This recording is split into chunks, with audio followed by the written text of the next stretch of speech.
भागवत गीता आपको ये सिखाती है कि विज़डम क्या है, इनर पीस क्या है, शांत रह के आपको अपना कार्य कैसे करना है।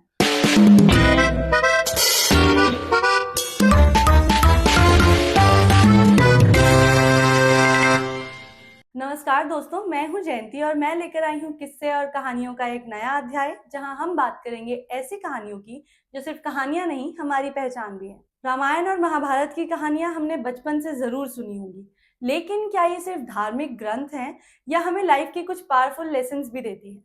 इन्हीं सवालों का जवाब ढूंढने मैं आई हूँ प्रोफेसर ऋचा मैम के पास, जो इंडियन माइथोलॉजी को डिफरेंट पर्सपेक्टिव से समझने और समझाने के लिए जानी जाती हैं। Welcome Richa ma'am to our podcast. Thank और यू। मेरा आपसे पहला सवाल ये है कि आज के मॉडर्न टाइम में भागवत गीता की क्या रेलेवेंस है?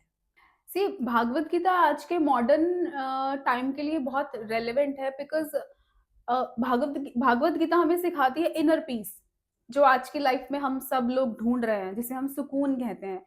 तो हम लोग सब डिप्रेशन को अपने जिस तरह से हम लाइफ़स्टाइल को जी रहे हैं, हम लोग की लाइफ में डिप्रेशन है, हार्ड वर्क को लेके स्ट्रेस है। तो भागवत गीता बेसिकली हम लोगों को इस मॉडर्न लाइफ में इनर पीस को हम कैसे गेन करें, ये सिखाती है। तो आपके अकॉर्डिंग हम ऐसा कह सकते हैं कि भागवत गीता हमें एंजाइटी और स्ट्रेस से टैकल करना भी सिखा रही है? बिल्कुल, भागवत गीता सिर्फ़ एक किताब नहीं है या एंशिएंट किताब नहीं है। भागवत गीता एक ऐसी किताब है जिसे आज के युवा पीढ़ी पढ़ के उनको ये समझ में आएगा कि एक्चुअल में इनर पीस किसे कहा जाता है। कि जो आजकल हम ये देखते हैं कि जो हमारे यूथ हैं, आप जैसे लोग हैं, ये एक ऐसे वर्ड की बहुत शिकायत करते हैं जिसे हम डिप्रेशन कहते हैं। डिप्रेशन का सही अर्थ एक्चुअली में आप लोगों को पता नहीं है, बट वही बात है कि हमें डिप्रेशन फ़ील हो रहा है। मेरे पास बहुत सारे ऐसे स्टूडेंट्स आते हैं जो बोलते हैं मैम बहुत डिप्रेस्ड हूँ, बहुत डिप्रेशन फ़ील हो रहा है। बट क्यों ऐसा फ़ील होता है? बिकॉज़ छोटे-छोटी चीज़ों को करने के लिए कुछ भी मेहनत हम कर रहे हैं, हम उसके रिज़ल्ट को पहले ही सोचना शुरू होते हैं, क्या होगा? सही होगा या गलत होगा? सही होगा या अच्छा होगा? तो हम इस चीज़ को छोड़ के जब सिर्फ़ अपने काम पे, अपने कर्म पे बिलीव करना शुरू करेंगे, तो उसके रिज़ल्ट्स अच्छे होते हैं। और बिलीव मी, भागवत गीता तुम्हें इनर पीस देने में बहुत ज़्यादा सक्षम है। अगर तुम उसको अच्छे से फ़ॉलो करोगे, तो तुम्हें मन की शांति ज़रूर मिलती है। और भागवत गीता यंग जनरेशन को क्या सीख दे रही है? सी यंग जनरेशन को काम कैसे हुआ जाए, या दोबारा मैं रिपीट करूँगी, इनर पीस। जो हम हर एक इंसान जो सुकून की तलाश में है ना, कुछ लोग बोलते हैं हमें चाय पी के सुकून मिलता है, कुछ बोलते हैं हमें कॉफ़ी पी के, कुछ बोलते हैं पहाड़ों पे जाके। बट एक्चुअल जो सुकून है वो इनर पीस ही है, जो हमें भागवत गीता ये सिखाती है कि तुम्हें शांत कैसे रहना है, अपने कर्मों पे कैसे बिलीव करना है, भागना नहीं है, हमें शांत रह के धैर्य के साथ, पेशेंस के साथ अपने हर एक कर्म को करना है।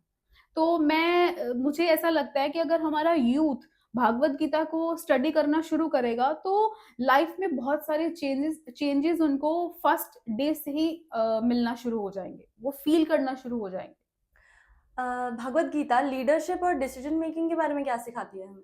ओके। सी भागवत गीता में भगवान श्री कृष्ण ने अर्जुन को एक ज्ञान दिया था।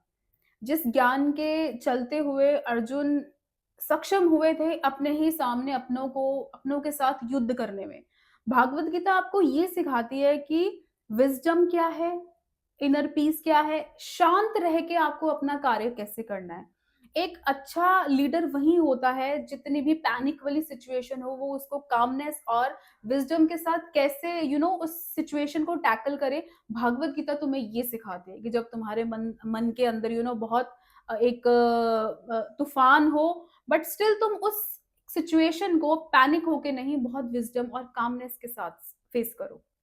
जी, अभी के टाइम में जैसा मेरा मानना है कि किसी के पास इतना टाइम है नहीं कि वो 2 मिनट बैठ के भागवत गीता पढ़ सके। तो हम भागवत गीता की टीचिंग्स लोगों तक कैसे पहुंचा सकते हैं? सी आज हम लोग इतने ज़्यादा टेक्नोलॉजी हमारी इतनी वाइड हो चुकी है, इतनी ज़्यादा टेक्नोलॉजी हमारी हाई हो चुकी है कि हमें किताब पढ़ने की ज़रूरत नहीं है। भागवत गीता अगर आप इंस्टाग्राम ले लीजिए, फ़ेसबुक ले लीजिए, या आप कोई भी ऐसा social media platform, even LinkedIn, आप वहाँ जाइए, वहाँ पे आपको बहुत सारे ऐसे लोग मिलेंगे जो भागवत गीता की टीचिंग्स आपको देते हैं। आजकल तो सेमिनार और वेबिनार्स भी भागवत गीता के ऊपर हो रहे हैं। तो मुझे लगता है कि अगर आप किताब नहीं पढ़ पा रहे हैं, तो आप सोशल मीडिया या आप इंटरनेट के थ्रू भी भागवत गीता की टीचिंग्स को उसको ले सकते हैं, उसको ग्रहण कर सकते हैं। मेरा अगला सवाल ये था कि भागवत गीता करियर के कॉन्सेप्ट कैसे सिखा रही है, क्योंकि अल्टीमेटली अभी के टाइम में तो सबसे इम्पोर्टेंट करियर ही है। सी भागवत गीता का एक और जो सबसे ज्यादा इम्पोर्टेंट फेज है वो है ऑनेस्टी, कि हमें ऑनेस्ट रह के अपना कर्म कैसे करना है। सी हम लोग आजकल ना इतनी तेज चल रहे हैं, इतनी भागदौड़ बड़ी लाइफ को हम फेस कर रहे हैं कि हम ये भूल जाते हैं कि सच्चाई के साथ भी काम करना है। हमारा कर्म क्या है, हम अपने कर्मों से ज्यादा ना कर्म के बाद का जो रिजल्ट है उस पर फोकस कर लेते हैं कि अगर मैंने आज एग्जाम दिया है तो पता नहीं रिजल्ट कैसा आगा। मेरा एग्जाम होने से पहले मैं उस रिजल्ट के बारे में सोचना शुरू होगी, जो सही नहीं है। भागवत गीता हमें यही सिखाती है, अपना कर्म करो, फल की चिंता ईश्वर पे छोड़ दो। बिकॉज अगर तुम अपने कर्म में अपना 100% 100% डाल रहे हो तो वो भगवान तुम्हारे साथ हमेशा। आपने वो कहावत सुनी होगी कि जो अपनी हेल्प खुद करते हैं भगवान भी उनकी उनकी हेल्प हेल्प करते हैं। तो हाँ जी। भागवत गीता हमें यही सिखाती है कि ऑनेस्टी के साथ और सही एक मन के साथ, एक सही इंटेंशन के साथ अपना कर्म कीजिए और भगवान आपकी सहायता जरूर करते हैं और डेफिनेटली आपको उसका जो फ्रूट है वो बहुत अच्छा मिलता है। आपके हिसाब से भगवत गीता सिर्फ कोई रिलीजियस बुक है या फिर हमें बहुत कुछ सिखाती भी है लाइफ में? आपने मुझसे अभी जितने भी क्वेश्चंस पूछे हैं, मैं उसका एक ही सार बताना चाहूंगी। भागवत गीता एक एंशियंट किताब नहीं है, भागवत गीता हमारी पूरी लाइफ है एक्चुअली में। अगर आप उसके भागवत गीता के अगर आप उसके श्लोक पे जाएंगी या उसके आप चैप्टर्स पे, अध्यायों पे जाएंगी, तो हर एक अध्याय, हर एक श्लोक जो भागवत गीता है, जो श्री कृष्ण ने अर्जुन को बताया, और जो मुझे ऐसा लगता है हम लोग बहुत ब्लेस्ड हैं कि भागवत गीता जैसा ग्रंथ हमारे पास है। उससे हमें ये सीखने को मिलता है कि हम विजडम कैसे गेन करें, हम लाइफ में इनर पीस को कैसे लेके आए, लाइफ में हम कामनेस कैसे लेके आए, और सबसे बड़ी बात कि अपना कर्म कैसे करना है। कर्म करो और उसके जो फल की इच्छा है या चिंता है वो अपने ईश्वर पे छोड़ दो। भागवत गीता हमारे लिए सिर्फ एक किताब नहीं है, वो हमारी पूरी लाइफ है। तो मेरा एक छोटा सा सवाल है जी। कि आपने भागवत गीता पढ़ी है? जी बिल्कुल। तो उसे पढ़ने के बाद आपकी लाइफ में या थिंकिंग में क्या विजिबल चेंजेस आए थे? ठीक है, ये अगर आपने मुझसे एक क्वेश्चन पूछ लिया है जो कि आपकी लिस्ट में नहीं था, बट मैं सीरियसली इसका जवाब देना चाहूंगी। मुझे ऐसा लगता था पहले, मैं ना बहुत क्यूरियस रहती थी हर चीज को, हर चीज का आंसर करने के लिए कि अच्छा, मतलब लाइक मेरे लिए अगर वो नहीं भी है तो भी मुझे उस जगह पे कूदना है और मुझे क्वेश्चन पूछना है, बट या आंसर देना है, या चार लोग कुछ बोल रहे हैं तो मुझे उसमें हाँ मतलब बोलना ही है कि नहीं, मुझे इसका सवाल पता है। बट भागवत गीता पढ़ने के बाद जो एक्चुअल में मैंने अपनी लाइफ में फेस किया है वो है शांति, कि जरूरी नहीं है इसका जवाब देना। अगर तुम कुछ क्वेश्चन पूछ रहे हो जो मेरे लिए है, जरूरी है उसका जवाब देना, तो ही मैं बोलती हूँ। तो मतलब इन शॉर्ट मैं ये समझाना चाह रही हूँ कि भागवत गीता ने मुझे ये सिखाया कि अननेसेसरी तुम्हें हर चीज में कूदने की जरूरत नहीं है। बस अपना कर्म करते चलो और फल की इच्छा मत करो, फल देने वाला वो परमात्मा बैठा है। और हर चीज को, हर काम को डेडिकेशन के साथ करो, ऑनेस्टी के साथ करो।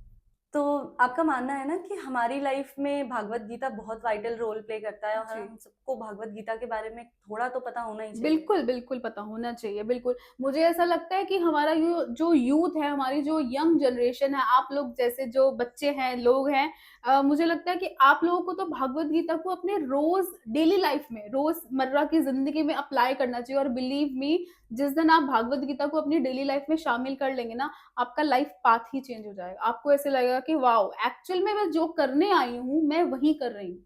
मेरी लाइफ की डेस्टिनी, लाइफ का विजन मुझे दिखना शुरू हो गया। Thank you so much Richa ma'am, इतनी इंसाइटफुल बातें हमें बताने के लिए। थैंक यू जयंती। आज कुछ टाइम कम था तो हम कुछ कम बातें कर पाए, बट आप नेक्स्ट टाइम जब भी ये शो करेंगी तो प्लीज मुझे बुलाइएगा, बिकॉज मेरे पास बहुत कुछ है इस भागवत गीता पुराण के ऊपर बताने के लिए, इस ग्रंथ के ऊपर बताने के लिए, खासकर हमारे यूथ को अगर ये इंस्पायर कर पाए, तो मेरी कही हुई बातें अगर यूथ को इंस्पायर कर पाए, आपको इंस्पायर कर पाए, तो मेरे लिए इससे बड़ी चीज कुछ नहीं है। जरूर मैम, हम आपको दोबारा जरूर बुलाएंगे।